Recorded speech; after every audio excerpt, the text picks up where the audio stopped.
It's Conduit News Radio with Paul Harrell.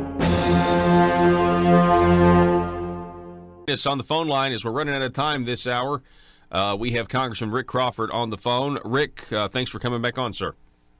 You bet. Let's talk a little bit about what's going on up there at the Capitol. We had the House Judiciary Committee. They're holding William Barr in contempt. Is it just a circus?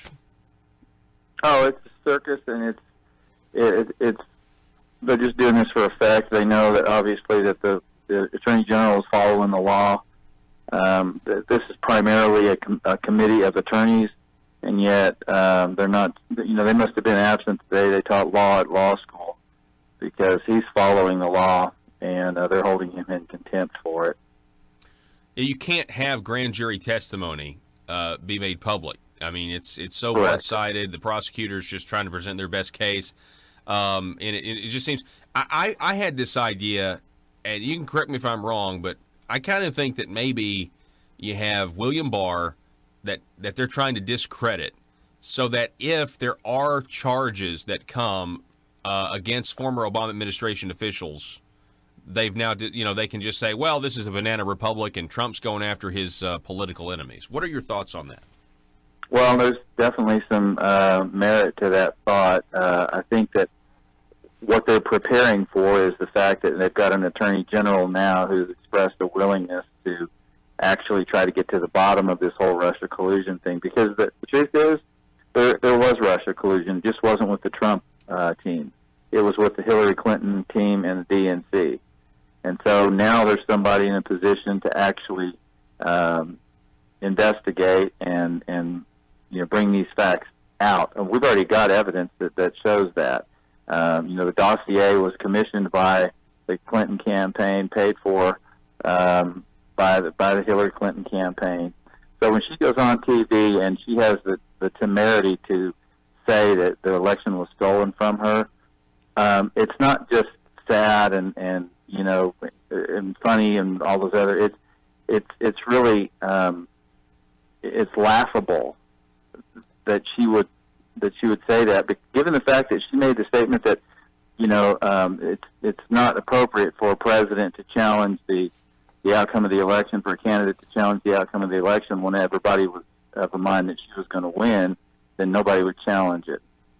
But the fact that she's actually not only guilty of collusion with the Russians on that front, commissioning that report and trying to interfere with the Trump campaign, but also with the Uranium One thing that still has yet to be fully investigated and adjudicated. Yes.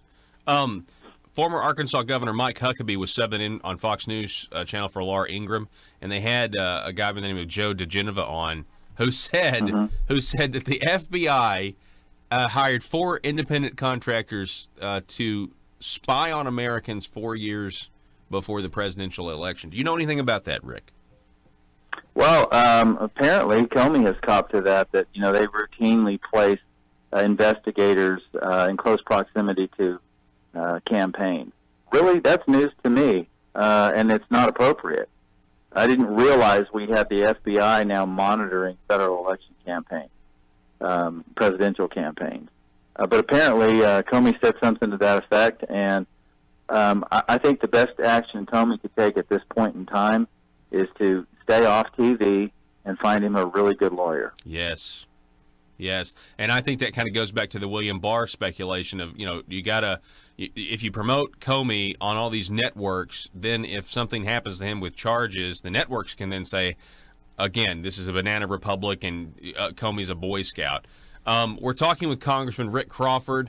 We don't have a lot of time left, but I know, Rick, that you did an event here in Jonesboro a couple of weeks ago to highlight human trafficking. And a lot of people think this is something that only goes on other places, only goes on at the border, but it happens right here in our own communities, doesn't it? That's absolutely right. In fact, the information that they brought out shows that about 60% of the human trafficking victims are actually U.S. citizens.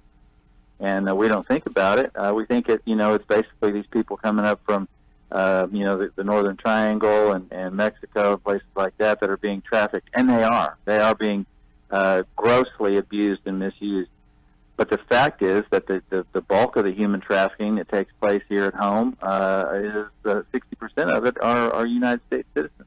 So it's something that we should be diligent about, learn what the warning signs are, what the appropriate action is that we can take, and what to watch for. Yeah, and we saw it in some headlines locally. I remember you had, I think it was a owner of a Chinese restaurant, and and he was charged, and he had some girl, I think, in his apartment. It was just you just think, wow, this is happening, and so we need to watch for warning signs as well, right? Absolutely, and all this is modern day slavery. We have the 21st century euphemism of human trafficking, but it's slavery is what it is. I mean, indentured servitude, you call it what you want, but it's slavery, and many of these people, obviously, primarily the women, but even some of the young boys, are being forced into prostitution and indentured servitude. They never get out of this debt cycle. They pay some entity to help get them into the country, and they never get away from them. It's impossible. And so, we've the presentation from Homeland Security and their cadre of investigators was very eye-opening, and I hope we'll get a chance to do it again next year. And we had really good turnout from the community, not only just the general public, but obviously our law enforcement, our social service providers, mental health professionals, educators, and so on, that are going to be on the front lines of identifying and helping to protect these victims. Wow. Congressman Rick Crawford, it's always great to talk to you, to have you on. I appreciate the work that you're doing, and again, I know being on that House intelligence community, you certainly know a lot, and trying to educate the public and serving them well. So, well, I appreciate it. Thanks, Paul. All righty, thank you, Rick Crawford, everybody.